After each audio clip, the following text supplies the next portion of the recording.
ئەمری ویلایی نابێت دوا بخرێت بە پێی قانون لە مادەکانی 151 و 152 و 153 بابەتی ئەمری ویلایی معالەجە کردووە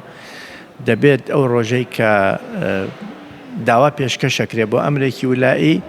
دوورترین وەخت ڕۆژی دووهەمە ئەبێت بڕیاری تا دەربچێت چونکە ئەو بڕیارش کە ئەو ئەمری ویلایەش کە دەرەچێت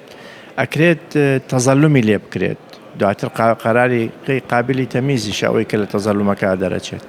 بۆیە ئەمری ویلایی نابێت دوا بکەوێت یاوەتا ڕاست موافقەکەیت لە ئەمری ویلایە بۆ دادگا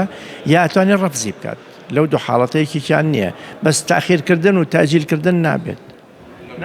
قازیەک نەخۆش بێت یاشی هەر سەرۆکی دادگاکەش ئەتوانێت ئەو ئەمرە ویلایە دەرکەن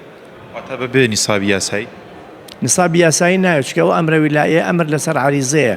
قەراری محکەمە نییە ئەمری سەرۆکی دادگاکە ئەو بڕیارە ئەنووسێت ئەمری ویلاییە لە ئەگەر ممکنە مداوەلەیە بکا لەگەڵ هەیەکەی خۆیان ئینێرێ بۆیان ئەڵێ ڕێی خۆتان چییە لەسەر ئەم ئەمرە ویلاییە بەڵام ئەوە نابێ لە دوو ڕۆژ تەجاوز بکات.